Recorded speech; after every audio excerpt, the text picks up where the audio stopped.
A maioria dos estudos considera as fissuras lábio-palatinas como defeitos de não fusão de estruturas embrionárias, ou seja, tanto o lábio quanto o palato, que também conhecemos como céu da boca, são formados por estruturas que nas primeiras semanas de vida estão separadas. Estas estruturas devem se unir para que ocorra a formação normal da face. Se, no entanto, esta fusão não acontece, as estruturas permanecem separadas, dando origem às fissuras no lábio ou no palato. As fissuras faciais são estabelecidas na vida intrauterina, no período embrionário até a 12ª semana de gestação, e apresenta grande diversidade de forma pela variabilidade na amplitude e pelas estruturas afetadas no rosto.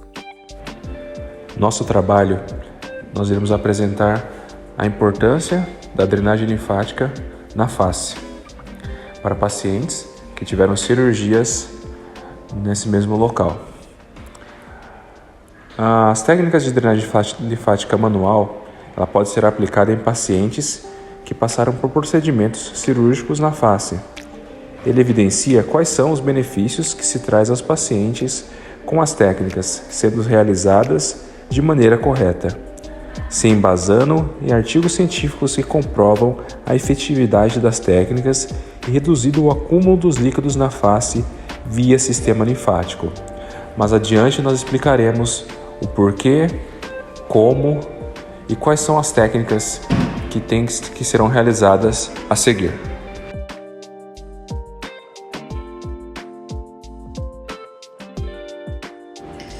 O nosso trabalho tem como objetivo determinar a eficácia da drenagem linfática manual padronizada na redução do edema facial, distância intersticial e dor após cirurgia de enxerto ósseo alveolar em pacientes com fissura lábio-palatina.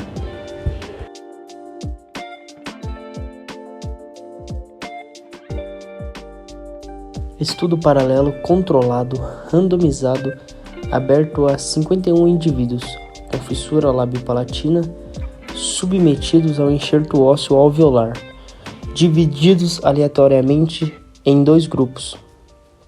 Realizado pelo paciente utilizando manobras de bombeamento e deslizamento por cerca de 10 minutos, 3 vezes ao dia, na hemiface operada. Grupo de drenagem padronizada, realizada pelo fisioterapeuta utilizando manobras de bombeamento e deslizamento e círculo estacionários por 30 minutos nos 2 lados da face. Distância interincisal e as linhas formadas pela união de pontos localizados na asa nasal e tragos, e asa nasal e região inferior do ouvido. Foram aferidas na face operada no pré-operatório e nos pós-operatório de 2 e 4 dias.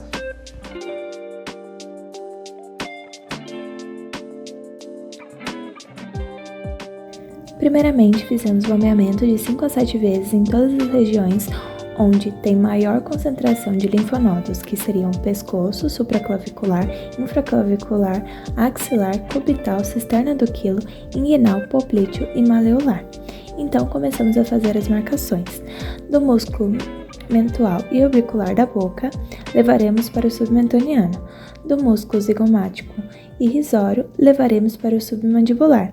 Do prócero nasal, orbicular dos olhos e occipito frontal, levaremos para o pré-auricular. Realizamos manobras de concha e circular dos dedos, com pressão suave, lentas e intermitentes, seguindo o trajeto do sistema linfático. No músculo mentual, realizamos manobra de circular dos dedos, e 3 passadas, que seria levar a linfa até os linfonodos do submentoniano, e 3 estimulações, que seria o bombeamento do submentoniano. Por exemplo, leva, leva, leva, bombeio, leva, leva, leva, bombeio, leva, leva, leva, bombeio. Com isso, levaremos até o submandibular, pescoço, supraclavicular, bombeando todos eles 3 vezes.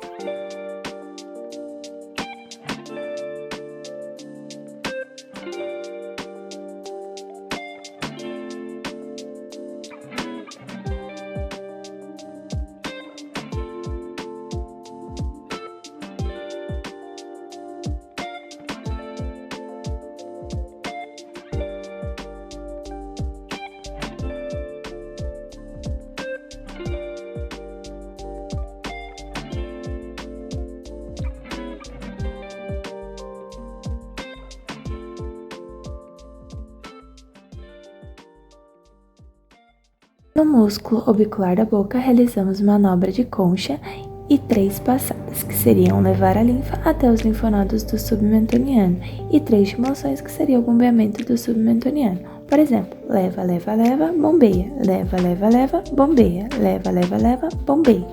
Com isso, levaríamos até o submandibular, pescoço e supraclavicular, bombeando todos eles 3 vezes.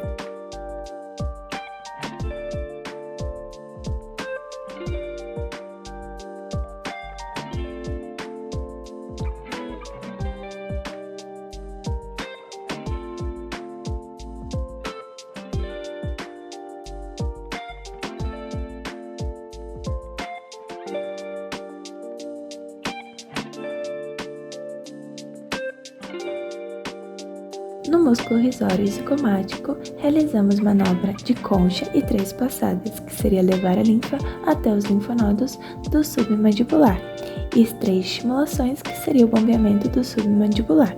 Por exemplo, leva, leva, leva, bombeia, leva, leva, leva, bombeia, leva, leva, leva, bombeia. Com isso, levaríamos até o pescoço e supraclavicular, bombeando todos eles 3 vezes.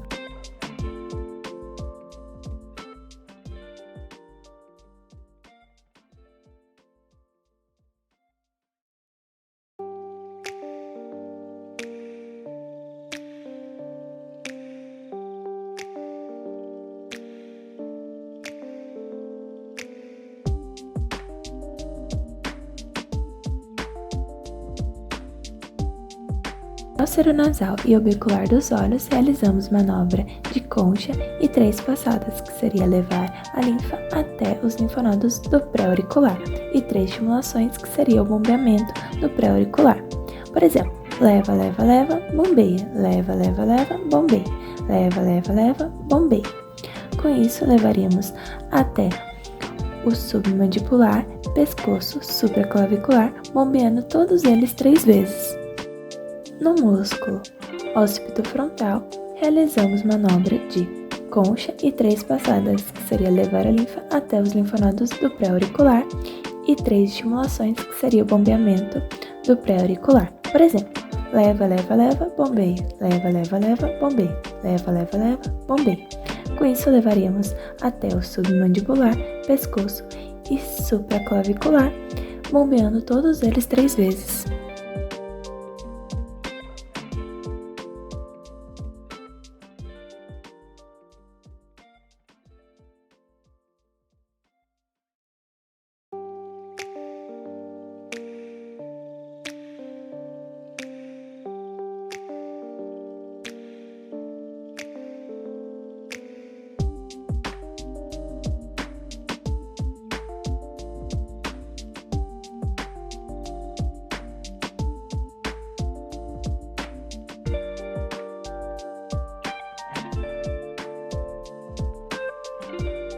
Os procedimentos de drenagem linfática manual foram caracterizados por manobras de bombeamento nos linfonodos supraclaviculares, cervicais, retroauriculares e submandibulares, linfonodos submentuais no pescoço e linfonodos pré-auriculares, submandibulares e submentuais após movimentos de deslizamento em toda a face.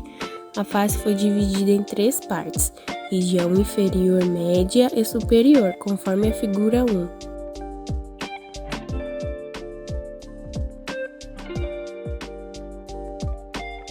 Para avaliação das dimensões faciais, conforme a figura 2, foram marcados 3 pontos na face com marcador cirúrgico e, em seguida, formadas 2 linhas e medidas em centímetros com fita métrica convencional.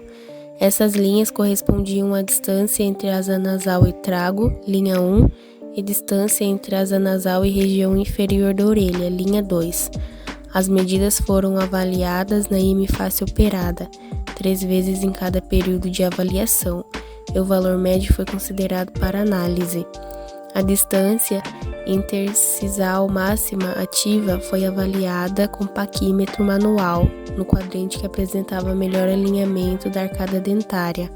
para mensurar o quanto o inchaço interferiria na movimentação. A distância intercisal foi obtida 3 vezes e o valor médio foi considerado para análise.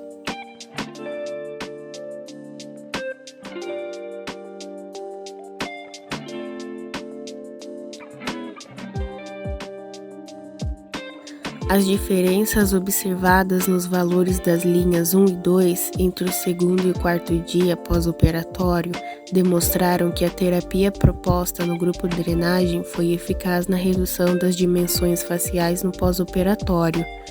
Em relação às medidas do grupo rotina, não houve diferença entre o pós-operatório de 2 dias e o pós-operatório de 4 dias. Indicando que os pacientes desse grupo não apresentaram redução significativa do edema facial durante a internação, conforme a tabela 1. Comparando entre os grupos, mostrou que o tratamento proposto foi eficaz na redução do edema facial em comparação ao tratamento de rotina. Esse dado foi evidenciado pelos valores médios observados na comparação do pós-operatório de 4 dias na linha 2, conforme a tabela 2. De acordo com as questões aplicadas ao grupo de drenagem sobre o alívio da dor, quantos pacientes foram questionados se a dor havia diminuído após a terapia proposta, todos os pacientes responderam positivamente nos 3 dias avaliados. O score 10, que correspondeu à melhora máxima da dor, foi relatado por 39,13% dos pacientes no pós-operatório de 2 dias, 52,17% no pós-operatório de 3 dias e 80% no pós-operatório de 4 dias. Os pacientes que relataram pontuação 9, quase máxima, foram 30,43% no pós-operatório de 2 dias, 34,78% no pós-operatório de 3 dias e 15% no pós-operatório de 4 dias. A questão 2 avaliou o quanto os pacientes ainda sentiam dor imediatamente após a drenagem linfática manual. Os valores revelaram diferença estatística na escala analógica de dor, antes e após a drenagem linfática manual, no pós-operatório de 2 dias e no pós-operatório de 3 dias, conforme consta na tabela 3.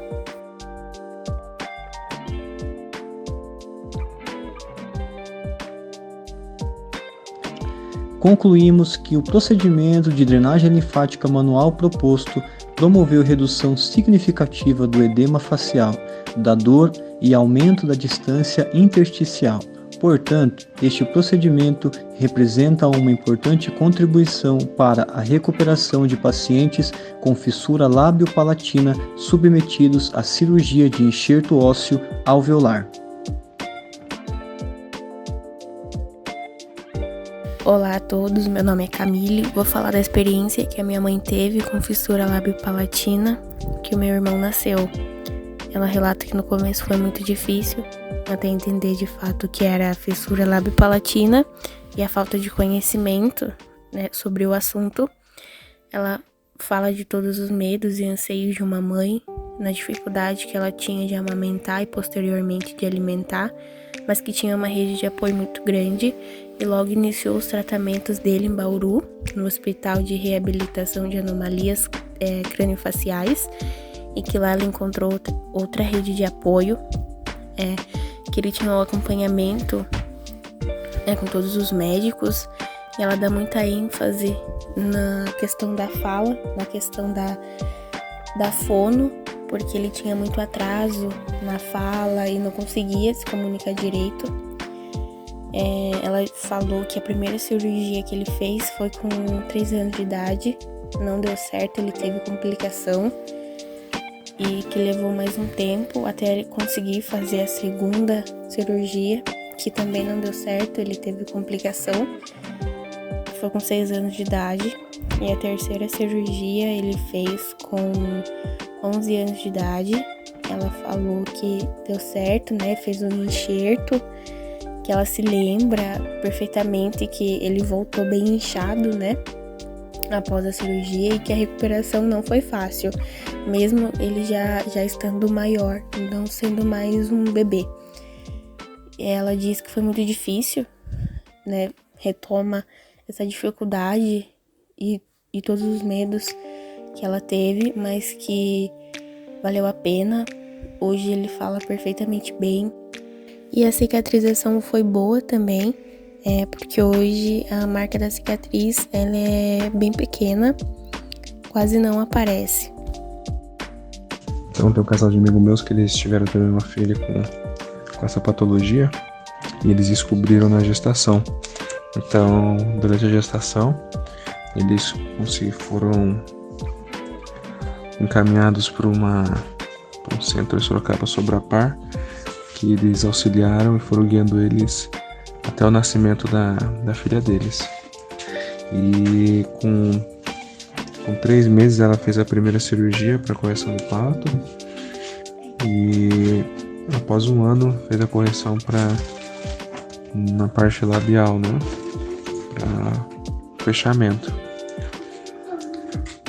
E depois programação aqui daqui a 1 ano, na verdade quando ela fizer 10 anos, ela faça um enxerto da maxila e um pouco mais ela também faça um outro enxerto na parte do nariz também para fazer uma correção também, tá bom? E é o sentimento da família de medo e desespero, né, por não conhecer a patologia, e então eles puderam ter esse acompanhamento. Também eles tiveram um acompanhamento também da Fissure, né? Também uma outra clínica que pôde auxiliá-los nesse acompanhamento. Os sentimentos dele, eles tinham medo de que ela não tivesse apenas uma formação, né? Mas que ela tivesse também uma dificuldade cognitiva ou alguma outra coisa. Mas realmente era só essa deformidade que está sendo corrigida e já tem progredido bem. Algo importante de ressaltar é que não teve nenhum acompanhamento de um fisioterapeuta durante todas essas cirurgias. Teve acompanhamento do cirurgião, acompanhamento da fono, inclusive a mãe da criança, né, é fono, mas não teve acompanhamento em nenhum momento de fisioterapeuta. Então nós vemos o quão importante é também levarmos adiante o papel do fisioterapeuta nos tratamentos pós-cirúrgicos.